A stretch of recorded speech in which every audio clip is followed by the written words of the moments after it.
Welcome to Bharat exams academy Madurai. நம்ம இன்றைக்கி பார்க்க போகிறது என்னன்னா, நம்ம டிஎன்பிஎஸ்சி ஆகட்டும் யூபிஎஸ்சி ஆகட்டும் எல்லா எக்ஸாம்லேயுமே மேக்ஸ் இம்பார்ட்டன்ட் ரொம்ப. ஸோ மேக்ஸில் கேட்கக்கூடிய மெயின் டாபிக்ஸ்க்குரிய ஃபார்முலாஸ்னால் பார்க்க போகிறோம் இன்றைக்கி. அதாவது நம்ம எல்லா ஃபார்முலாஸ் கிடையாது, மெயின் டாபிக்க்குரிய, அது மேக்ஸிமம் நான் குரூப் 4 எக்ஸாமில் கேட்டேன். மேக்ஸ் டாபிக்ஸோட ஃபார்முலாஸ்னால் கலெக்ட் பண்ணியிருக்கேன். இன்றைக்கி நம்ம அதை பார்க்கலாம். ஓகே வாங்க, ஃபஸ்ட்டு பாருங்கள்.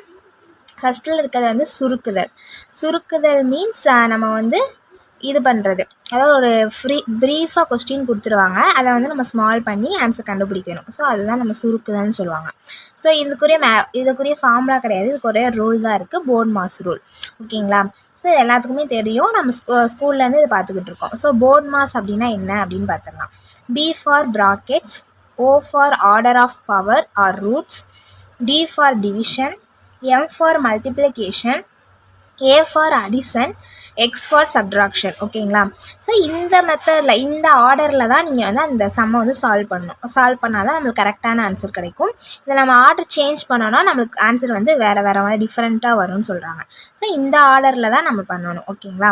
ஸோ சுருக்குதலோட ரூல் போர்ட் மாஸ் ரூல்ஸ், அது மட்டும் ஞாபகம் வச்சுக்கோங்க. ஸோ இந்த B ஃபார்னா என்ன, O for, D for, M for, A for, S for, இதுக்குரிய மீனிங் என்னென்னு தெரிஞ்சு வச்சுக்கோங்க. இந்த ஆர்டர் ஃபாலோ பண்ணிக்கோங்க. நெக்ஸ்ட் பாருங்கள், பர்சன்டேஜ். ஓகேங்களா? விழுக்காடு. ஏதாவது ஒன்று கொடுத்துட்டு இதோட பர்சன்டேஜ் கண்டுபிடிங்க, ஏதாவது நம்பர் கொடுத்துட்டு இதோட பர்சன்டேஜ் கண்டுபிடிங்கன்னு சொல்லுவாங்க. ஸோ பர்சன்டேஜ் எப்படி கண்டுபிடிக்கணும்னா, ஃபார்முலா இருக்குது. Percentage equal to parts divided by whole into 100%. பார்ட்ஸ்னால் என்ன, ஹோல்னால் என்ன?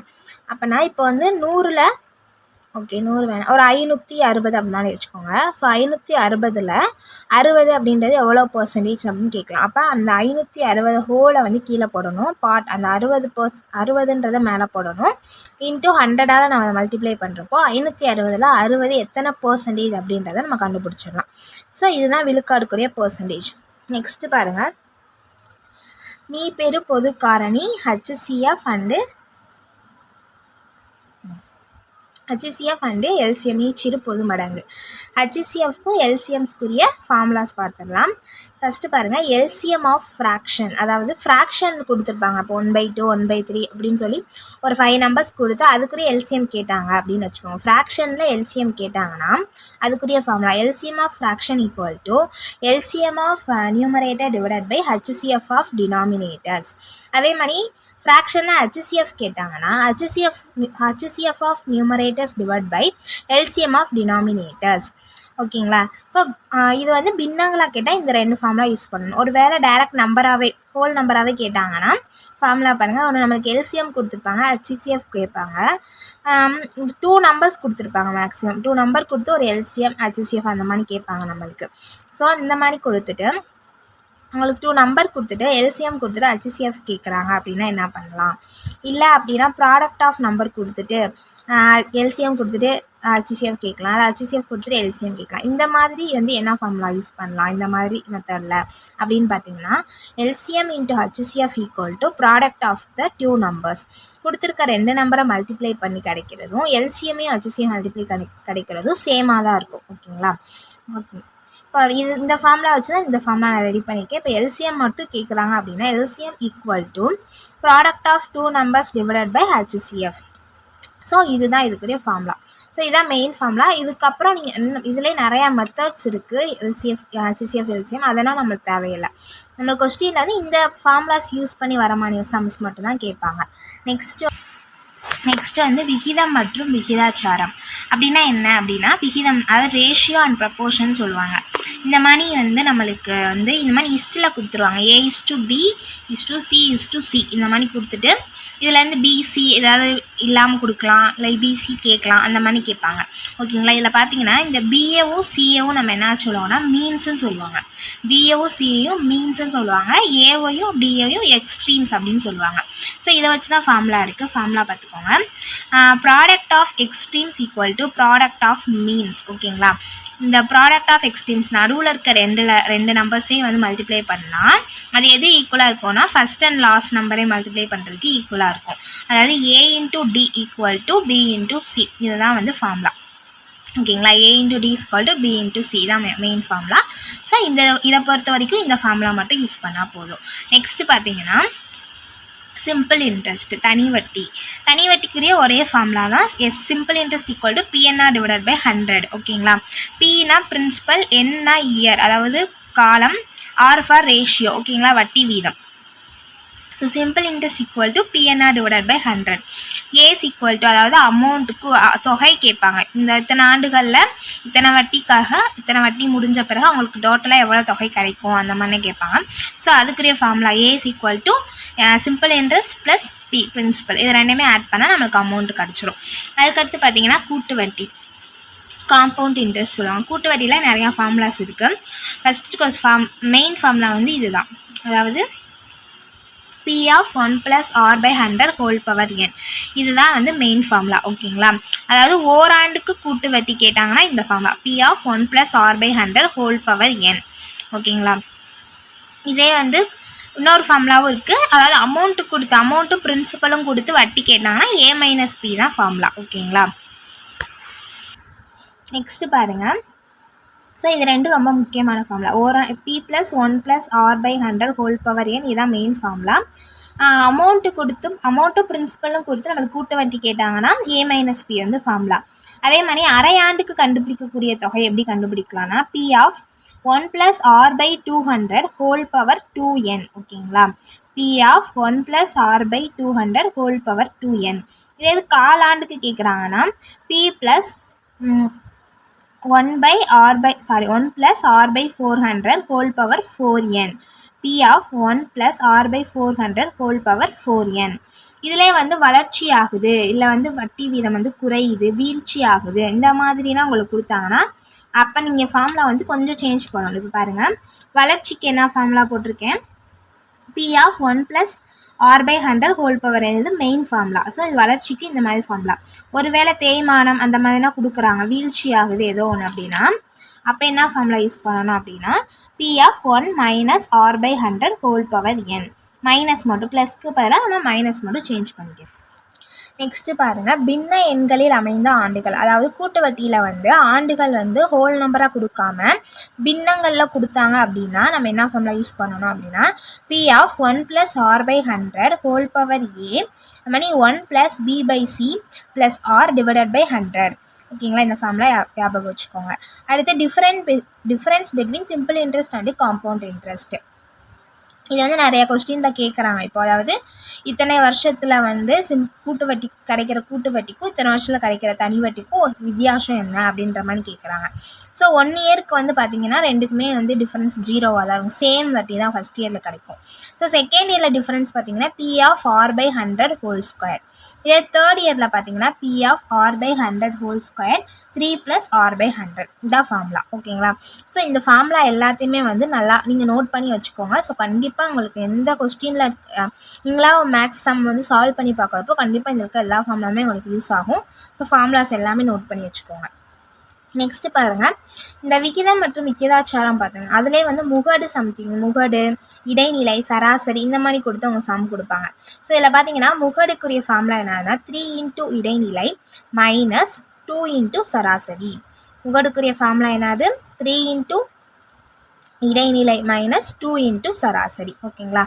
அதே திட்ட விலக்க மதிப்பு சிக்மான்னு சொல்லுவாங்க. இதுக்குரிய ஃபார்முலா √(n² - 1/12). விலக்க வர்க்க சராசரி வந்து சிக்மா ஸ்கொயர்டு. ஓகேங்களா. இதிலே வந்து உங்களுக்கு சம்மில் வந்து திட்ட விலக்கம் கொடுத்துட்டு இது ஒவ்வொரு ஆண்டுக்கும் வந்து இந்த மதிப்பு கூடுது, ப்ளஸ் 3 பண்ணுறோம், ப்ளஸ் 4 பண்ணுறோன்னா இத்தனை அதுக்கப்புறம் கிடைக்கக்கூடிய விலக்க வர்க்க சராசரி என்ன, திட்ட விலக்க மதிப்பு என்ன அப்படின்னு கேட்பாங்க. ஸோ அந்த மாதிரி கூட்டல்லையோ கழித்தல்லையோ கேட்டாங்கன்னா அந்த சேம் திட்ட விலக்கம் தான். திட்ட விலக்கம் வந்து மாறாது, அதே நம்பருக்குரிய திட்ட விலக்கம். ஒருவேளை பெருக்கல்லையோ வகுத்தல்லையோ திட்ட விலக்கம் வந்து டிஃப்ரென்ஸ் கேட்குறாங்கன்னா அது வந்து மாறும். அப்போ இப்போ 3ஆல் டிவைட் பண்ணி கேட்குறாங்க, அதில் 3ஆல் மல்டிப்ளை பண்ணியிருந்தாங்கன்னா ஸோ நீங்கள் என்ன பண்ணணும், திட்ட விலக்க மதிப்பையும் அதே நம்பரால் சேம் நம்பரால் மல்டிப்ளை பண்ணிக்கோங்க. ஓகேங்களா. Next question time and work. Time and ஒர்க்கை பொறுத்த வரைக்கும் நிறையா சம்ஸ் இருக்குது. ஸோ எல்லா சம்ஸ்க்குமே இந்த ஃபார்முலா யூஸ் ஆகும்னு சொல்ல மாட்டேன். ஏன்னா நல்ல different types of formula, different types of methods இருக்குது. ஓகேங்களா. நான் வந்து இப்போதைக்கு உங்களுக்கு மெயின் ஃபார்முலா மட்டும் உங்களுக்கு சொல்கிறேன். So work done equal to rate of work into time. இந்த ஒரே ஃபார்முலாவை தான் நான் இந்த 2 ஃபார்முலாவாக கன்வே பண்ணியிருக்கேன். இதே ரேட் ஆஃப் ஒர்க் கேட்குறாங்கன்னா இந்த டைம் வந்து டிவைடில் வந்துடும். ஒர்க் டன் டிவைடட் பை டைம்னு வரும். இதே டைம் கேட்குறாங்க அப்படின்னா இந்த ரேட் ஆஃப் ஒர்க் வந்து டிவைடில் வரும். Work done divided by rate of work. ஓகேங்களா? இந்த ஃபஸ்ட் ஃபார்முலா மட்டும் நல்லா வச்சுக்கோங்க. Work done equal to rate of work into time. ஓகேங்களா? ஓகே, அதுக்கடுத்து 2D ஃபார்முலாஸ் நான் வந்து பாக்ஸ் மாதிரி ரெடி பண்ணியிருக்கேன். ஃபஸ்ட்டு சதுரம் பாருங்கள். சதுரம்க்குரிய ஏரியா வந்து A², பெரிமீட்டர் வந்து 4A. இதில் A அப்படின்றது சைடு. இதுக்கே வந்து டயாக்னலுக்குரிய ஃபார்முலாவும் இருக்குது. சதுரமுடைய டயக்னல் ஃபார்முலா கேட்டாங்க, அதாவது மூளை விட்டம் கேட்டாங்கன்னா அதுக்குரிய ஃபார்முலா வந்து A√2. ஓகேங்களா? அடுத்து பார்த்தீங்கன்னா செவ்வகத்தோட ஏரியா வந்து AB, L இன்ட்டு பின்னு சொல்லலாம், A இன்ட்டு பின்னு சொல்லலாம். ஓகேங்களா? பெரிமீட்டர் வந்து 2 இன்ட்டு A + B. இதில் இருக்க ஏவும் பின்றது அதோடைய சைட்ஸ். ஓகேங்களா? அடுத்து முக்கோணம் ட்ரையாங்கிள்க்குரிய ஃபார்முலா வந்து √S, S - A, S - B, S - C. பெரிமீட்டருக்குரிய ஃபார்முலா A + B + C. இதில் A அப்படின்றது ABC மூணுமே வந்து இதோடைய சைட்ஸ் தான். ஓகேங்களா? இதோடைய டயக்னல் என்ன அப்படின்னு பார்த்தீங்கன்னா, எஸ்ஸோட டயக்னல் என்ன அப்படின்னு பார்த்தீங்கன்னா A + B + C / 2. இதுதான் இதுக்குரிய ஃபார்முலா. ஓகேங்களா? நெக்ஸ்ட்டு வந்து செங்கோண முக்கோணம். ஓகேங்களா? அதுக்குரிய ஃபார்முலா வந்து 1/2 AB. பெரிமீட்டர் வந்து A + B + C. இதில் பார்த்தீங்கன்னா A அப்படின்றது அதோடைய பேஸ் சைடு, பியும் சியும் அதோடைய அதாவது பெர்பெண்டிகுலராக இருக்குங்களா அந்த சைடு. ஓகேங்களா? பியும் சியும். பி வந்து பெர்பெண்டிகுலர் சைடு, சி வந்து அதர் சைடு, ஏன்றது பேஸ். ஓகேங்களா? அதாவது எப்படி இருக்குன்னா உங்களுக்கு வந்து ரைட் ஆங்கிள் ட்ரையாங்கிள் வந்து ஒரு சைடு ரைட் ஆங்கிள் இருக்கும். இந்த மாதிரி இருந்துச்சுன்னா இதோட பேஸ் வந்து ஏன்னு சொல்கிறாங்க. இந்த பெர்பெண்டிகுலர் சைடு வந்து பி, அதர் சைடு வந்து சி அப்படின்னு சொல்லியிருக்காங்க. ஓகேங்களா? நெக்ஸ்ட் பாருங்கள், சமபக்க முக்கோணம். இதுக்குரிய ஃபார்முலா √3/4A². பெரிமீட்டர் வந்து 3A, இதில் ஏன்றது சைடு. அடுத்து இரு சமபக்க முக்கோணம். So BOH 1/2 BH. பெரிமீட்டர் வந்து 2A + B. ஏவும் பியும் சைடு, ஹைட் ஹச்ன்றது ஹைட் இதில். ஓகேங்களா? அடுத்து சர்க்கிள்க்குரிய ஃபார்முலா πr², 2/r. அதாவது πr² அப்படின்றது பரப்பளவு, 2/rன்றது சுற்றளவு, இதில் r அப்படின்றது ரேடியஸ். நெக்ஸ்ட்டு இணைகரத்துக்குரிய ஃபார்முலா வந்து A × H. அதே மாதிரி வந்து சுற்றளவு 2A + B. இதில் ஏவும் பியும் சைட்ஸு, ஹச்ன்றது ஹைட்டு. அதுக்கடுத்து சரிவகத்துக்குரிய ஃபார்முலா 1/2 A + C × H. சுற்றளவு A + B + C + D. இதில் ABCD எல்லாமே வந்து இதில் இருக்க எல்லாமே சைட்ஸு, ஹச் மட்டும் ஹைட்டு. ஓகேங்களா? நெக்ஸ்ட்டு சாய்சத்துக்கு பரப்பளவு வந்து 1/2 D1 × D2. சுற்றளவு வந்து 4A. இதில் ஏன்றது சைடு, D1 D2 அப்படின்றது இதோடைய டயக்னல்ஸ். ஓகேங்களா? ஸோ இன்னொரு நாற்கரத்துக்குரிய ஃபார்முலா பார்த்தீங்கன்னா 1/2 D × H1 × H2. அதே அரைவட்டத்துக்குரிய சுற்றளவு வந்து πr²/2. இதோடைய பெரிமீட்டர் வந்து 2 + π × r. வட்டக்கோண பகுதியோட சுற்றளவு பார்த்தீங்கன்னா θ/360° × πr². இதே சுற்றளவு பார்த்தீங்கன்னா θ/360° × 2/r. இதில் இன்னொரு ஃபார்முலா இருக்குது, LR/2 L + 2. இந்த ரெண்டு ஃபார்முலாமே யூஸ் பண்ணிக்கலாம். L அப்படின்றது வில்லின் நீளம். L கொடுத்துருந்தாங்கன்னா இந்த L வச்சு ஃபார்முலா யூஸ் பண்ணணும். L கொடுக்காம உங்களுக்கு வந்து கோணங்கள் கொடுத்தாங்கன்னா இந்த ஃபார்முலா வச்சு யூஸ் பண்ணணும். நெக்ஸ்ட் வந்து 3D ஷேப்ஸ்க்குரிய ஃபார்முலா. இப்போ பார்த்தீங்கன்னா 3D ஷேப் வந்து ஃபஸ்ட்டு கனசதுரத்துக்குரிய வலைபரப்பு, மொத்த புறப்பரப்பு, கன அளவு. இதில் மேக்ஸிமம் அதிகமாக கேட்கக்கூடிய கொஸ்டின் வந்து கன அளவில் தான் கேட்பாங்க. ஸோ எல்லா ஃபார்முலாமே ரொம்ப முக்கியம், நோட் பண்ணிக்கோங்க. கனசதுரம் வந்து வலைபரப்புக்குரிய ஃபார்முலா வந்து 4A². மொத்த புறப்பரப்புக்குரிய ஃபார்முலா 6A². கன அளவுக்குரிய ஃபார்முலா A3. கன செவ்வகத்தில் வலைபரப்புக்குரிய ஃபார்முலா 2HL + B. மொத்த புறப்பரப்பு வந்து 2 × LB + BH + LH. நெக்ஸ்ட்டு கன அளவு வந்து L × B × H. அதே மாதிரி நேர்வட்ட உருளை வலைபரப்பு ஃபார்முலா 2/RH. மொத்த புறப்பரப்பு 2/RH + R. கன அளவு πr²H. நேர்வட்ட கூம்புக்குரிய ஃபார்முலா πrL. இதில் எல்க்குரிய ஃபார்முலா வந்து √R² + H². Pythagoras theorem use பண்ணி போட்டிருப்பாங்க. மொத்த புறப்பரப்பு வந்து πr × L + R. கன அளவு வந்து 1/3 πr²H. நெக்ஸ்ட்டு பார்த்தீங்கன்னா கோலம்க்குரிய ஃபார்முலா வந்து வலைபரப்பு வந்து 4/r². மொத்த புறப்பரப்பு 4/r². கன அளவுக்குரிய ஃபார்முலா 4/3 πr3. அரைக்கோளம் பார்த்தீங்கன்னா 2/r². வலைபரப்பு, புறப்பரப்பு வந்து 3/r². கன அளவு வந்து 2/3 πr3. நெக்ஸ்ட்டு உள்ளீடற்ற உருளை. ஸோ உள்ளீடற்ற உருளைன்றப்போ அதோடைய வலைபரப்பு வந்து 2 கேபிட்டல் ஆர். உள்ளீடற்றன்னு வரப்போ கேபிட்டல் ஆர் அப்படின்றது மட்டும் எக்ஸ்ட்ரா வரும். So capital R plus small r into h. இதே புறப்பரப்பு வந்து 2 capital R plus small r capital R plus h minus small r. கன அளவு வந்து pi capital R square minus small r square into h. அதே மாதிரி உள்ளீடற்ற கோளம் 4 கேபிட்டல் ஆர் ஸ்கொயர். புறப்பரப்பு வந்து 4/3 R's cube plus R's cube. கன அளவு வந்து 4/3 R's cube minus R cube. Next வந்து இடைக்கண்டம். இடைக்கண்டத்துக்குரிய ஃபார்முலா வந்து pi R plus R into L. இதே மொத்த புறப்பரப்புக்குரிய ஃபார்முலா வந்து pi R plus R into L plus pi R square plus pi R square. கன அளவுக்குரிய formula 1/3 pi H R square plus R square plus R R. Okay, நம்ம இதில் இருக்க எல்லா கொஸ்டின்ஸ்க்குரிய எல்லா மேக்ஸ் சம்ஸ்க்குரிய ஃபார்முலாஸ்னே பார்த்துட்டோம். நெக்ஸ்ட்டு மேக்ஸ் வந்து அடுத்த வீடியோவில் பார்க்கலாம்.